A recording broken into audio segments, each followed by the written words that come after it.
하나님의 은혜와 평강이 함께하기를 기도드립니다. 오늘도 이곳에서 예배드리는 우리 성도님들 가운데, 그리고 각자의 상황 속에서 가정에서 영상으로 예배드리는 성도님들 가운데 주님의 은혜와 평강이 함께하기를 기도합니다. 우리 옆에 계신 분과 그리고 영상으로 예배 드리고 있는 가족들과 함께 인사 나누겠습니다. 사랑합니다. 축복합니다. 사랑합니다. 축복합니다. 오늘 설교 제목을 깨어 준비하라 라고 지었습니다. 복음서 말씀에서 우리 예수님께서 하신 말씀, 깨어 있으라 라는 말씀인데, 오늘은 우리가 구원과 종말에 대한 개념을 바로 알고 깨어 준비해야 하는 삶의 모습이 어떤 것인지 함께 말씀을 살펴보기를 원합니다. 기독교는 구원의 종교입니다. 죄인인 우리들이 하나님의 긍휼과 자비로 구원함을 받아서 하나님의 자녀로 신분이 바뀌는 구원의 종교입니다. 그리고 기독교는 분명하게 종말 신앙이 있는 종교입니다. 그렇다면 구원이 무엇인가요? 구원은 생명을 구한 것, 죽을 수밖에 없는 죄인인 우리들이 하나님의 긍휼과 자비로 영원한 생명을 얻어서 하나님의 자녀가 되는 것을 우리는 구원받다라고 그렇게 표현합니다. 그리고 그 구원은 우리의 힘과 노력으로 이루어지는 것이 아니라 전적으로 하나님의 은혜로만 이루어지는 것입니다. 그래서 오늘 서신서 말씀 에베소서 1장 7절에는 분명하게 이렇게 구원에 대해 말씀하고 있습니다. 우리는 그리스도 안에서 그의 은혜의 풍성함을 따라 그의 피로 말미암아 속량 곧 죄 사함을 받았느니라. 아멘. 구원은 우리의 노력과 자의가 아니라 그리스도 안에서 오직 하나님의 은혜로 말미암아 이루어지는 것이며, 오직 예수 그리스도의 피로 말미암아 죄 사함을 받아 이제는 죄인이 아니라 하나님의 자녀가 된 것을 뜻합니다. 그렇기 때문에 구원받은 우리들은 죄인의 삶을 사는 것이 아니라 하나님의 자녀다운 삶을 살아가야만 하는 것입니다. 흔히 우리들은 예수님 믿고 구원받았다라고 하면 마치 천국행 티켓을 받고 천국이 이미 가는 것으로 확정되었기 때문에 많은 죄를 저질러도 예수님을 믿어서 천국을 가기 때문에 삶은 그대로 죄인의 삶을 살아도 된다라는 착각 속에서 살아가기도 합니다. 그러나 구원에 대해서 예수님께서 분명하게 말씀해 주셨습니다. 하나님 나라는 저 멀리 있는 것이 아니라 여기 있다 저기 있다는 것이 아니라 지금 너희 안에 우리 안에 있다라고 주님께서는 선포해 주셨습니다. 하나님 나라는 구원받은 우리가 살아가는 이 세상의 삶, 구원받은 우리들의 삶 자체가 하나님 나라이기 때문에 죄인의 삶을 살아서는 안 된다라는 뜻입니다. 그것을 다른 표현으로는 하나님 나라는 already but not yet, 예수 그리스도를 통해 이미 우리 가운데 이루어졌으나 아직 완성되지는 않았다라고 표현합니다. 예수님이 이 땅 가운데 오셔서 죽으시고 부활하시고 승천하심으로 이미 우리 안에 하나님 나라가 있고 그 삶을 우리는 살아가는 것이지만, 그 나라는 완성된 나라가 아니라 예수님이 다시 오신다고 약속하신 그 날에 완성되어진다. 그렇기 때문에 구원받은 우리들은 죽어서 가는 천국이 아니라 이 세상 속에서 죄인의 삶을 살아가는 것이 아니라 구원받은 자의 삶을 살아감으로써, 하나님 나라의 삶을 살아감으로써 다시 오실 주님, 앞으로 완성되어질 하나님 나라를 이루어가며 살아가야 한다라는 뜻입니다. 종말신앙도 마찬가지입니다. 예수님 믿고 천국행 가는 그 티켓으로 끝나는 것이 결코 아닙니다. 하나님 나라가 이미 우리 안에 이루어졌기 때문에 종말이 없다라는 것이 결코 아닙니다. 기독교는 분명하게 종말이라는 것이 있습니다. 성경 곳곳에서 종말에 대해서 언급을 하고 있습니다. 특히 구약 성경에서 말씀하고 있는 종말이란 하나님 나라의 심판, 하나님께서 임하셔서 하나님이 그 권능으로 인해서 악한 행위에 대해서 심판을 한다라는 뜻으로 종말을 사용하고 있습니다. 이러한 종말도 구원과 마찬가지로 두 가지 의미를 가지고 있습니다. 하나는 이미 이루어진 종말과 아직 이루어지지 않은 종말입니다. 이미 이루어진 종말이란 바로 성령 강림 사건을 뜻합니다. 사도행전 2장에서 오순절 날 함께 모여 기도하는 가운데 성령님이 임하셔서 성령의 충만함으로 방언을 말하기 시작합니다. 그리고 그 후에 베드로가 일어나서 설교를 합니다. 설교를 할 때 그 설교의 내용은 구약 성경의 요엘서를 인용해서 베드로는 이렇게 말을 하고 있습니다. 하나님이 말씀하시기를 말세에 내가 내 영을 모든 육체에 부어주리니 너희의 자녀들은 예언할 것이요 너희의 젊은이들은 환상을 보고 너희의 늙은이들은 꿈을 꾸리라. 베드로는 요엘의 말씀을 인용해서 하나님이 말씀하시기를 말세라고 그렇게 설교를 시작했습니다. 그런데 요엘서에는 말세라는 단어가 없습니다. 단지 그날 이후에라는 단어를 베드로가 지금 성령 강림이 임해서 우리에게 성령이 임하여 우리가 방언을 하고 꿈을 꾸고 환상을 보게 되었기 때문에 그 말씀을 재해석해서 말세라는 단어로 바꿔서 사용한 것입니다. 그날 이후, 즉 여호와의 날, 심판의 날을 뜻하는 그날 이후를 베드로는 성령 강림을 통해 이루어졌다라고 해석하여 말세라는 단어를 추가한 것입니다. 예수 그리스도께서 이 땅에 오셔서 하나님 나라가 이곳에 지금 너희 안에 있다라고 선언하신 것처럼, 그래서 하나님 나라가 이미 이루어진 것처럼 하나님 나라로 인해서 성령님이 나를 다스리고 살아가기 때문에 베드로는 이미 이루어진 종말이다라고 그렇게 해석한 것입니다.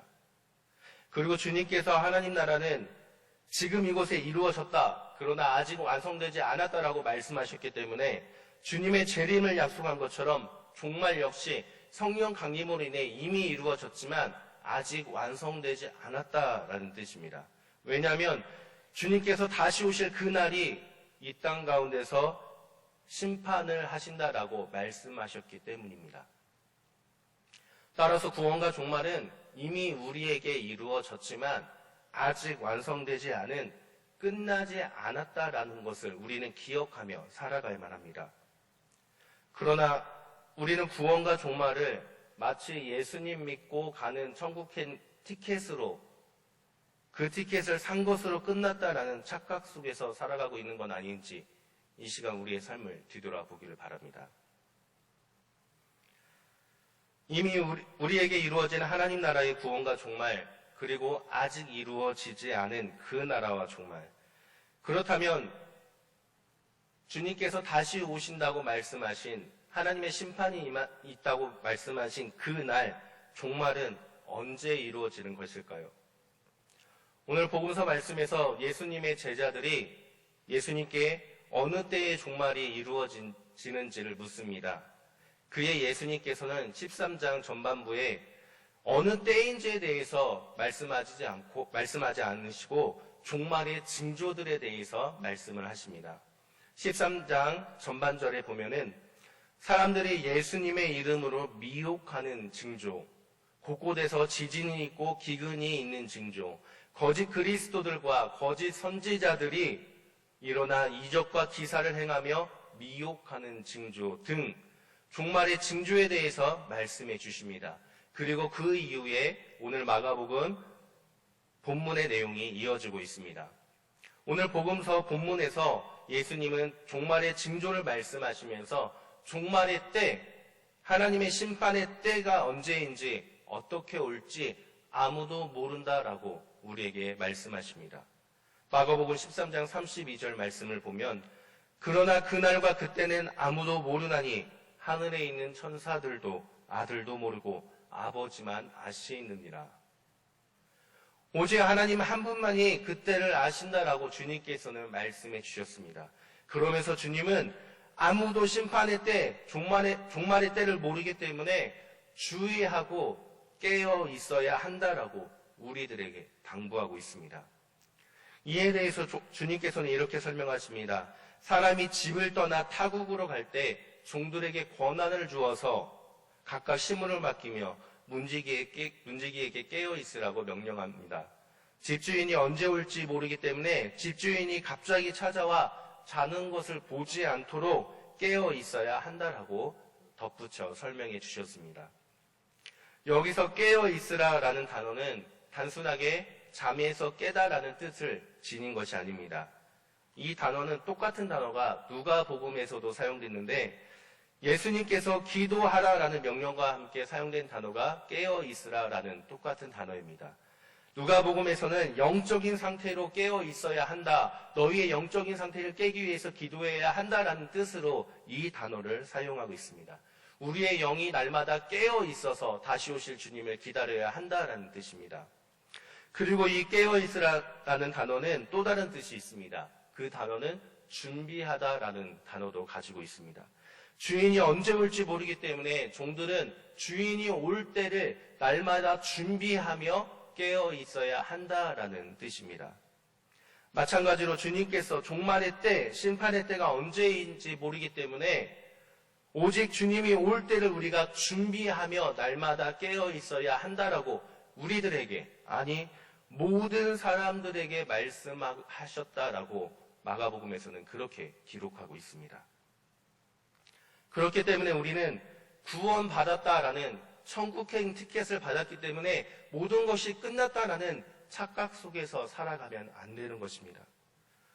주님의 은혜와 자비하심으로 구원을 받았지만 아직 임하지 않은 종말의 때, 심판의 때 하나님 나라를 기대하면서 두려워하면서 우리는 늘 깨어서 주님 오실 날을 준비하는 삶을 살아야 하는 것입니다. 그렇다면 우리가 어떻게 살아가는 것이 주님 오실 날을, 심판의 날을 준비하는 삶일까요?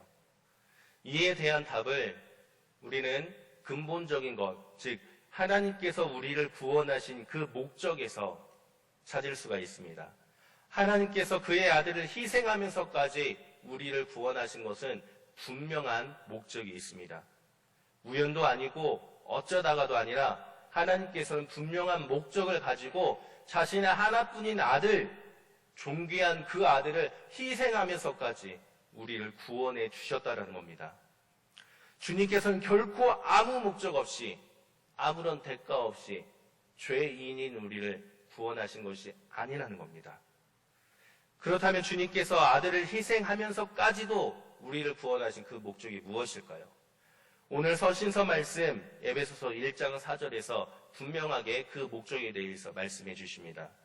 곧 창세 전에 그리스도 안에서 우리를 택하사 우리로 사랑 안에서 그 앞에 거룩하고 흠이 없게 하시려고. 아멘. 주님께서 우리를 구원하신 목적은 우리로 사랑 안에서 거룩하고 흠이 없게 하기 위해서 우리를 선택하였고 예수 그리스도를 피 흘림으로써 구원해 주셨다라고 그 목적을 분명하게 우리에게 말씀해 주고 계십니다. 따라서 우리는 주님의 모든 것을 주신 그 사랑 안에서 거룩하고 흠이 없게 하기 위해서 우리를 선택하신 그 목적에 맞게끔 살아가야만 하는 것입니다. 그것이 종말을 준비하는 우리들의 모습이며 주님이 원하시는 모습이기 때문입니다. 거룩하고 흠이 없다라는 것, 거룩이라는 것은 하나님의 성품입니다. 죄인인 우리들이 나타낼 수 없는 성품입니다. 결코 더럽히지 않은 깨끗함, 오직 하나님 한 분만이 가질 수 있는 성품입니다. 그러나 하나님께서는 그분의 사랑으로 예수 그리스도의 희생으로 말미암아 죄로 더럽혀진 우리를 깨끗게 하셔서 하나님 자신의 성품이 거룩함을 우리에게 주셨다라는 뜻입니다. 그래서 우리는 거룩한 백성이 될 수가 있는 것입니다. 하나님 자녀의 삶, 하나님의 성품, 이 세상 속에서 살아가지만 우리를 구원하신 하나님의 목적에 따라 거룩한 삶을 살아야만 하는 것입니다.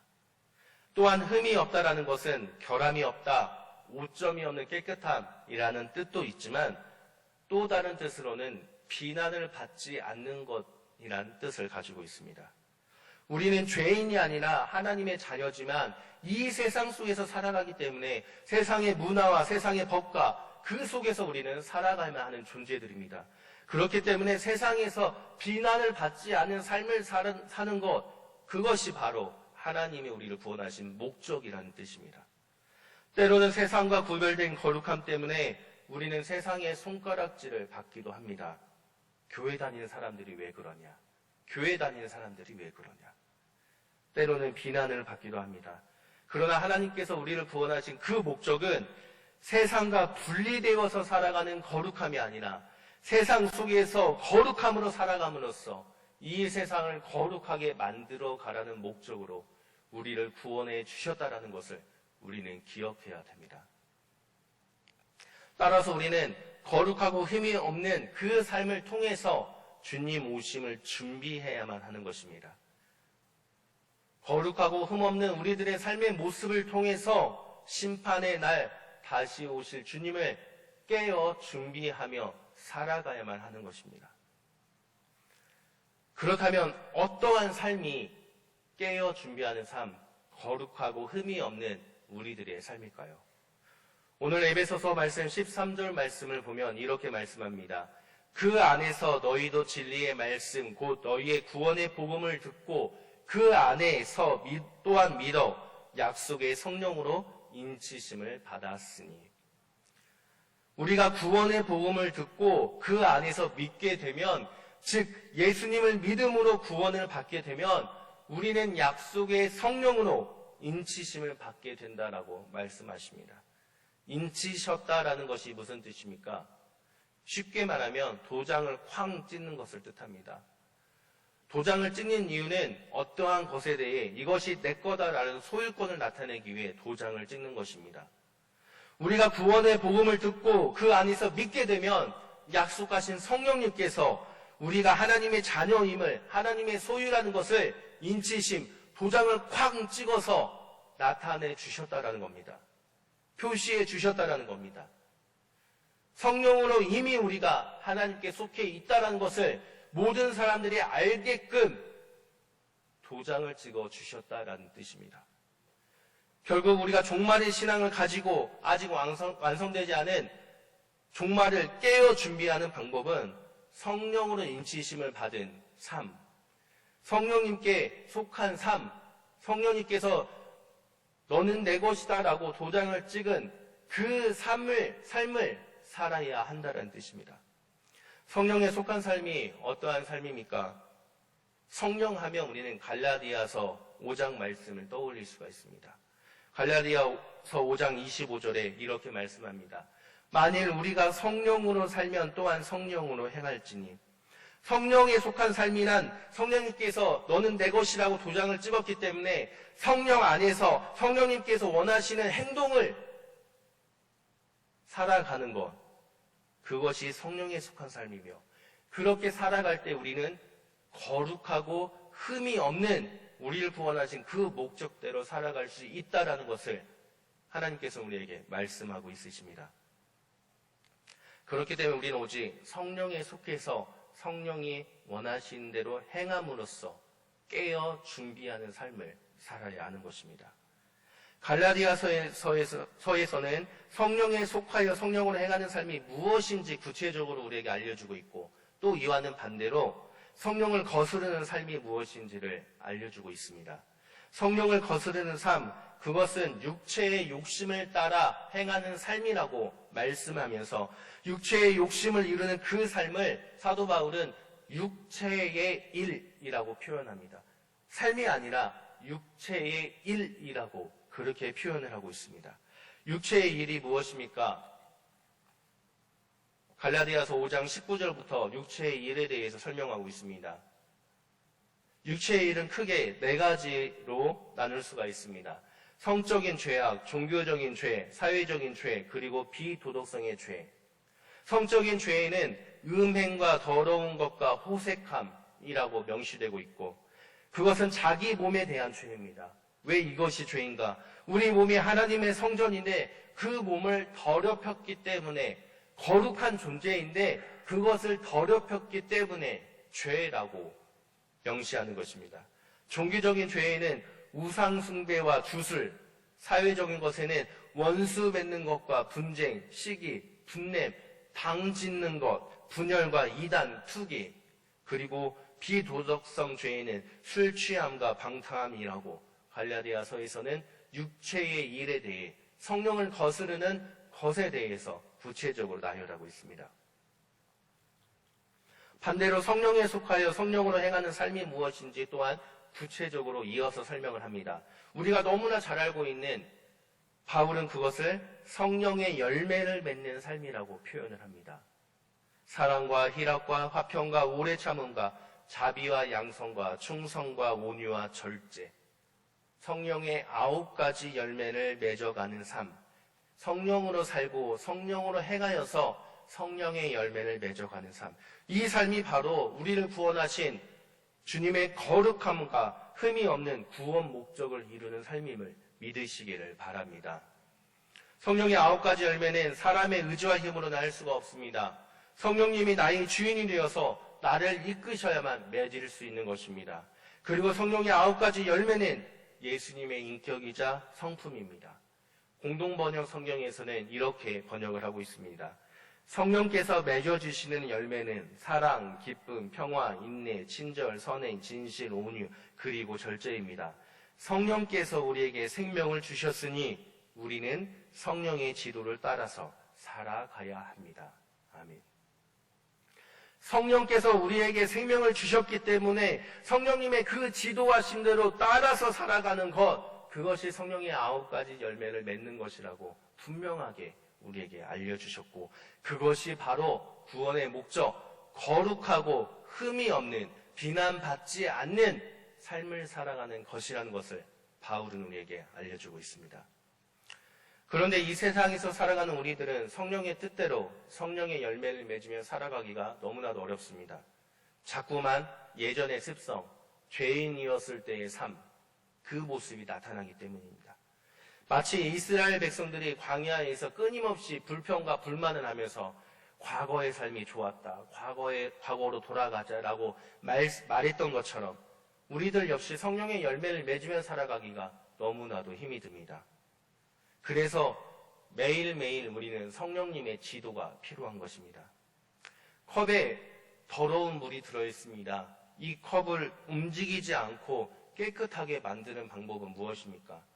매우 간단합니다. 깨끗한 물을 계속 부어주면 됩니다.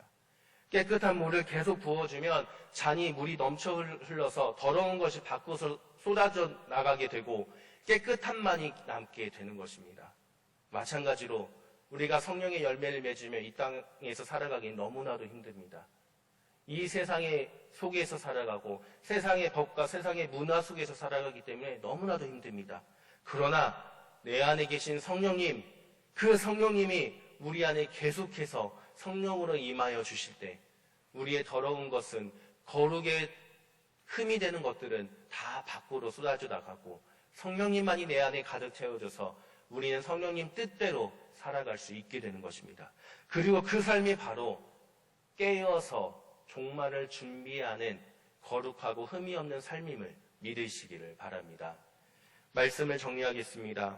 사랑하는 성도님들, 우리는 주님께서 택하여 구원하신, 구원받은 존귀한 하나님의 자녀입니다.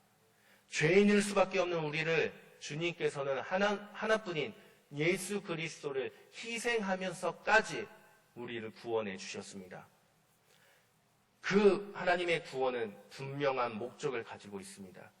우리가 이 땅 가운데서 살아가지만 세상과는 구별된 하나님의 성품인 거룩함으로 세상을 거룩하게 만들어가라는 목적과 흠이 없는, 세상에서 살아가지만 세상에서 비난을 받고 손가락질 받는 그 삶이 아닌 하나님의 자녀의 삶을 살으라고 우리를 구원해 주셨습니다.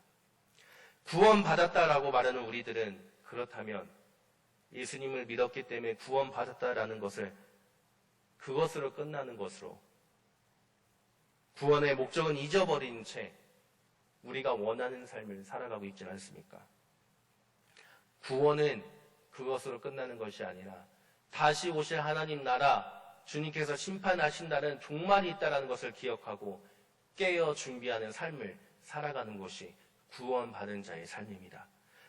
주님이 우리에게 말씀하신 것처럼 거룩하고 흠 없는 삶, 성령의 열매를 맺어가며 성령의 뜻대로 행함으로써 거룩하고 흠 없게 살아감으로 이 세상을 주님의 나라로 만들어가는 삶, 그 목적을 기억하며 그 삶을 깨어서 준비하는 성도님들 되시기를 바랍니다. 오늘도 우리와 함께 하시는 성령님과 함께 성령의 열매를 맺어가며 성령님의 뜻대로 이 세상 가운데 살아감으로써 주님의 구원 목적을 이루어가는 성도님들 되시기를 주님의 이름을 간절히 축원합니다. 함께 기도합니다. 깨어 준비하라고 말씀하신 주님 말씀 따라 우리가 성령에 속해 성령으로 행하여 주님 오심을 준비하기로 원합니다. 우리의 삶을 이끌어 주옵시고 우리의 삶이 성령의 열매를 맺는 구원받은 자의 삶, 종말을 준비하는 삶이 되게 하여 주옵소서. 이 모든 말씀을 예수 그리스도의 이름으로 기도드립니다. 아멘.